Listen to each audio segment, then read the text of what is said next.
নমস্কার। আজ একটা খুব ছোট্ট বিষয়, কিন্তু বিষয়টা খুব গুরুত্বপূর্ণ বিষয়, যে বিষয় নিয়ে আমি বলতে চাইছি, যেটা হচ্ছে আমাদের ইমিউনিটি। এই ইমিউনিটি আমাদের আসে কিন্তু খাদ্য থেকে, আমাদের রোগ প্রতিরোধ ক্ষমতা।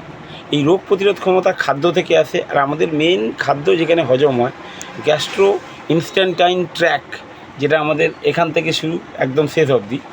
তো এই ট্র্যাকে আমাদের প্রায় 33 ট্রিলিয়ন গুড ব্যাকটেরিয়া, এই গুড ব্যাকটেরিয়া আমাদের কিন্তু এগুলো হজম করায়। আর এখানে কিন্তু ব্যাড ব্যাকটেরিয়াও আছে। এই ট্র্যাকে গ্যাস্ট্রো ইনস্ট্যান্টাইন ট্র্যাক, যেটা আমাদের প্যাঁচালো আমরা দেখেছি, মুরগি টুরগি মেরে দেখেছি, যারা সহজে বুঝতে পারছে না তাদের জন্য বলছি, যে মুরগির আমরা নাড়ি ভুড়ি দেখেছি, এরকম প্যাঁচালো, আমাদের এরকম প্যাঁচালো একটা গ্যাস্ট্রো ইনস্ট্যান্টাইন ট্র্যাক আছে। ওই ট্র্যাকেই কিন্তু আমাদের সমস্ত গুড ব্যাকটেরিয়া আছে। তো যখনই আমরা খাবার খাচ্ছি, যে খাবারটা আমাদের হজম হচ্ছে না, পড়ে থাকছে, সেই হজম না করা খাবারগুলো আমাদের কিন্তু ওই ট্র্যাকে কিন্তু পড়ে পড়ে পচতে থাকে।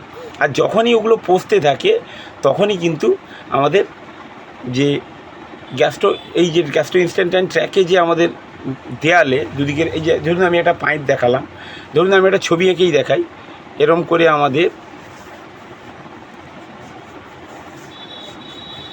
এই যে একটা দেয়াল ধরুন, এই যে একটা এই যে পুরো ট্র্যাক হয়, এই ট্র্যাকের এই গায়ে আমাদের মিউকাস মেমব্রেন থাকে। এই মিউকাস মেমব্রেনে একটা আবরণ থাকে। এই মিউকাস মেমব্রেনের আবরণটা যখন আমাদের ওই খাবার পচে যায়, তখন ওই আবরণটা ভেঙে আমাদের খারাপ ব্যাকটেরিয়া বেড়ে যায় এবং খারাপ ব্যাকটেরিয়া ভেঙে ওটা রক্তে মিশে যায়। আর তখনই শুরু হয় একটা বড় সমস্যা, যে সমস্যাটা কিন্তু আমাদের ক্ষেত্রে খুবই খারাপ।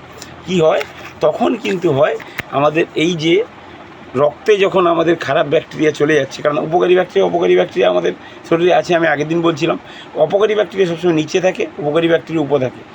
যতক্ষণ পর্যন্ত উপকারী ব্যাকটেরিয়া উপরে আছে আর অপকারী ব্যাকটেরিয়া নিচে আছে, ততক্ষণ আমাদের শরীর সুস্থ। যখনই এটা কমতে থাকে আর এটা বাড়তে থাকে, তখনই কিন্তু আমাদের শরীর ক্ষতি হয়ে যায় আর আমাদের শরীর খারাপ হয়। আর তখনই শরীর কিন্তু কি করে, আমাদের ইমিউনিটি পাওয়ারকে ঠিক রাখার জন্য ডিফেন্স করে, যুদ্ধ। আমাদের সেনাবাহিনী যেমন যুদ্ধ করে, এখানেও আমাদের শরীরে কিন্তু শরীর কিন্তু ডিফেন্সকে লাগিয়ে দেয়। তখন বাড়তে থাকে শরীরের প্রদাহ, টেম্পারেচার বাড়ে, গাঁঠের ব্যথা হয়, আরও অনেক কিছুই হয়, সেটা আপনারা ভালো করেই জানেন। তো আমি ছোটো করি বিষয়টাকে, যে এই যে উপকারী ব্যাকটেরিয়ার, যখন অপকারী ব্যাকটেরিয়ার সঙ্গে আমাদের মাইক্রোস মেমব্রেন খারাপ হয়ে যায়, আমাদের ওই ইনস্ট্যান্টাইকের দেয়াল ভেঙে বেরিয়ে যায়, এটাকে বলছে লিকি গার্ড। এই লিকি গার্ড আমাদের যদি নষ্ট হয়ে যায়, তাহলে কিন্তু আমাদের শরীর পরপর করে খারাপ হবে। এই গ্যাসে যখন আমাদের লিকি গার্ড খারাপ হচ্ছে, তখনই আমাদের অপকারী ব্যাকটেরিয়া যখন আমাদের রক্তে মিশছে, তখনই শুরু হচ্ছে সমস্যা। আর তখনই আমাদের সব কিছুর সমস্যা তৈরি হচ্ছে, যেখানে ক্যান্সার হচ্ছে, যেখানে আলসার হচ্ছে, যেখানে গাঁঠের ব্যথা আর্থারাইটিস হচ্ছে, যেখানে থাইরয়েড হচ্ছে, এই ধরনের সমস্যাগুলো কিন্তু হয়ে যাচ্ছে। তাহলে আমাদের মেন প্রবলেমটা কোথায়? লিকি গার্ডে। আমরা লিকি গার্ডের না ট্রিটমেন্ট করে আমাদের ব্লাড প্রেশার বেড়ে যাচ্ছে, ব্লাড প্রেশারের ওষুধ খাওয়াচ্ছি।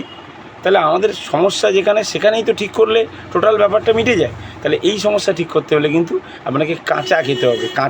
কাঁচা কি আলু পটল কাঁচা খাবো নাকি? কাঁচা শশা, কাঁচা গাজর, কাঁচা পেঁপে, যেটা কাঁচা খাওয়া যায় সেটা কাঁচা খেতে হবে। অন্ততপক্ষে যারা পারছেন না, দিনের মধ্যে 3 বারের খাবারে 2 বার অন্তত কাঁচা খাওয়ার অভ্যাস করুন। শরীর একা ঠিক হয়ে যাবে, রোগ একা ঠিক হয়ে যাবে। ওই যে বলে না, পেট সাফ তো বিমারি মাপ। তো পেট সাফ থাকলে কিন্তু সব বিমারিই চলে যাবে। আজ এইটুকুই, পরে আবার কোনো বিস্তৃত ভিডিও নিয়ে আসবো। সবাই ভালো থাকবেন, সুস্থ থাকবেন।